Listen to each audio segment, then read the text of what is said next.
Warahmatullahi wabarakatuh.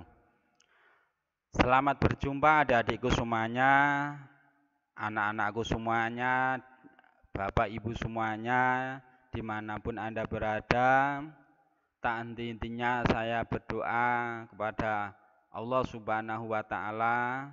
Semoga kita semuanya senantiasa diberi kesehatan oleh Allah Subhanahu wa Ta'ala, diberi panjang umur oleh Allah Subhanahu wa Ta'ala, diberi keberkahan oleh Allah Subhanahu wa Ta'ala, dan tentunya tetap selalu dalam lindungan Allah Subhanahu wa Ta'ala.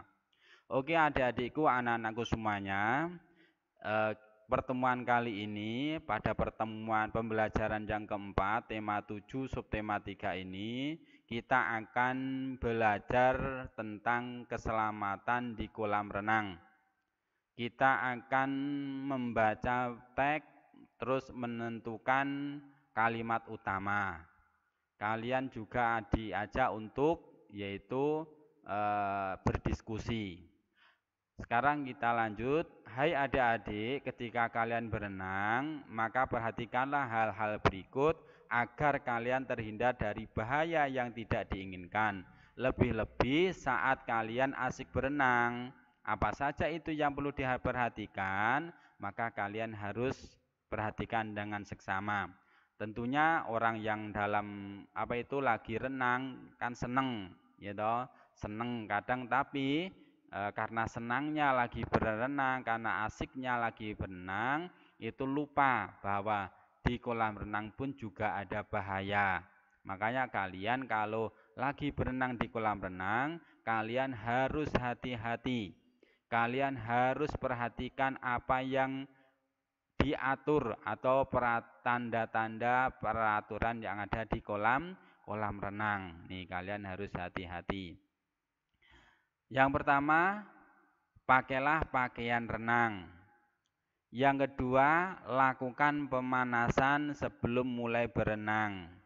Yang ketiga, berenanglah di kolam yang dangkal terlebih dahulu jika kalian belum mahir untuk berenang.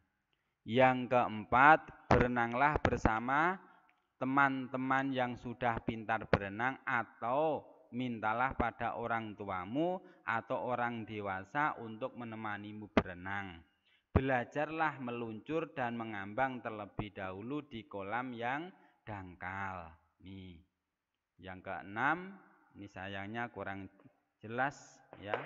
Yang keenam ini kalian harus hati-hati masalah gunakan pelampung agar kalian lebih aman. Yang keenam itu ya, sayangnya tulisannya nggak kelihatan. Gunakan pelampung agar kalian lebih aman. Lebih-lebih kalau kalian belum mahir berenang, belum pandai meluncur, belum pandai mengambang, kalian harus menggunakan yaitu pelampung. Tentunya pelampung dalam renang kemarin sudah kita pelajari bersama-sama. Perhatikan hal-hal yang penting. Nih, perhatikan penting sekali ini. Jika kalian sudah selesai berenang, maka segeralah langsung pulang ke rumah agar orang tua kalian tidak cemas. Tapi, jika kalian tidak bisa langsung pulang, misalnya kalian mau ke rumah temanmu untuk bersama-sama mengerjakan tugas kelompok, maka kalian harus memberi kabar pada orang tua di rumah agar mereka tidak risau, agar mereka tidak bingung.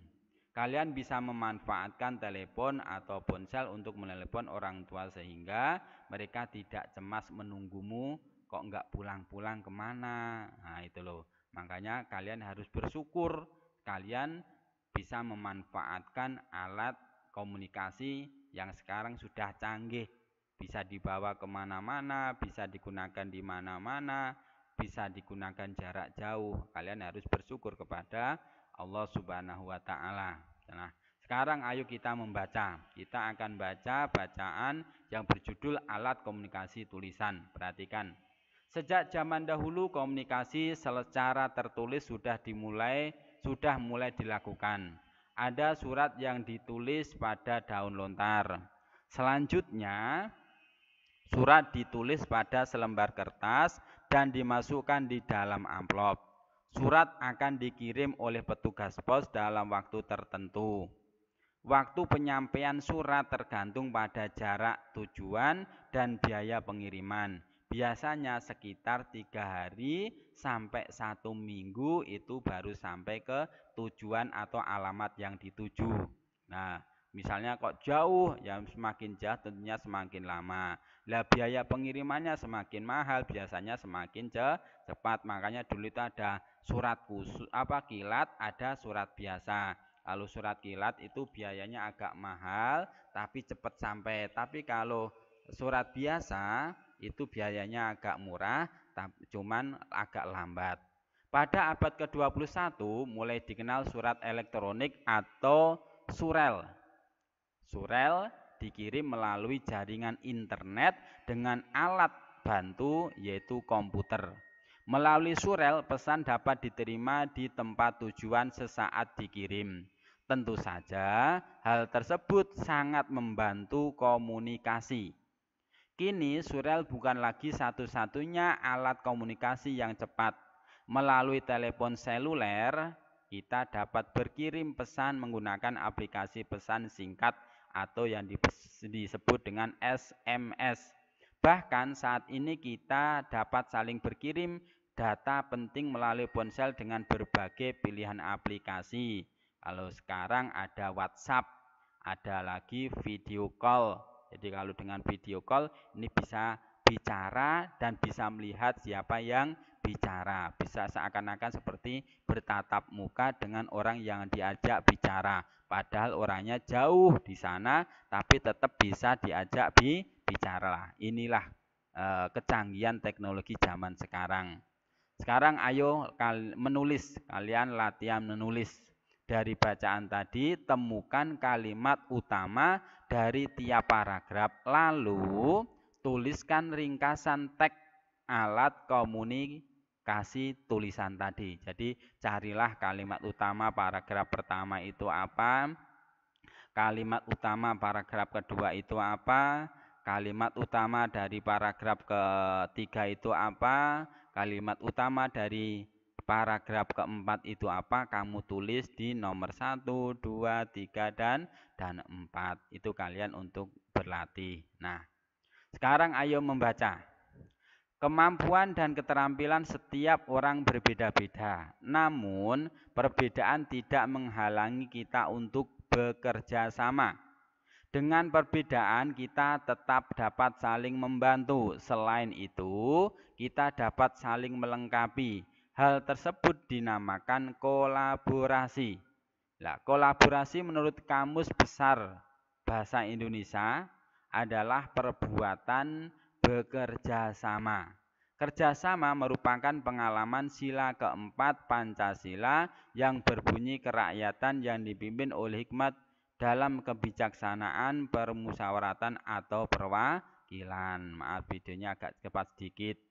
Nah, itu adalah namanya kerjasama atau kolaborasi.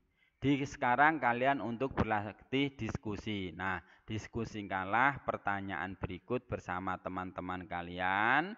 Nah, kalau kalian nggak bisa bertemu sama teman-temannya, mungkin bisa lewat WA atau video call, kalian bisa saling telepon. Ya, ini apa yang perlu didiskusikan? 1. Apakah kemampuan setiap orang sama? 2. Bagaimana sikap kita terhadap keberagaman atau perbedaan dari setiap orang? Pentingkah kita memahami perbedaan setiap orang dalam pergaulan sehari-hari? Nah, dari pertanyaan tadi, jawaban dari pertanyaan di atas yaitu kalimat utamanya adalah sebagai berikut. Nih, jadi kalian nggak usah pusing-pusing. Nih sekarang saya langsung kasih paragraf pertama, yaitu kalimat utamanya adalah sejak zaman dahulu komunikasi secara tertulis sudah mulai dilakukan. Paragraf kedua, selanjutnya surat ditulis pada selembar kertas dan dimasukkan ke dalam amplop. Paragraf yang ketiga, pada abad 21 mulai dikenal surat elektronik atau surel. paragraf 4, kini surel bukan lagi satu-satunya alat komunikasi yang cepat. Ini adalah jawaban dari pertanyaan, yaitu tentang kalimat utama dari bacaan alat komunikasi tadi. Nah, sekarang jawaban pertanyaan tentang diskusi, ya. Ini kemampuan setiap orang berbeda-beda. Kita seharusnya menghargai perbedaan kemampuan setiap orang. Penting karena kita bisa memahami kemampuan orang lain sehingga kita tidak meremehkannya atau kita tidak sombong sehingga kita tidak sombong. Yang keempat, kolaborasi adalah perbuatan bekerja sama. Dan yang kelima adalah sesuai pengalaman kalian sudah atau belumnya, yang tahu adalah kalian sendiri. Demikian, kurang lebihnya saya mohon maaf. Semoga bermanfaat. Wassalamualaikum warahmatullahi wabarakatuh.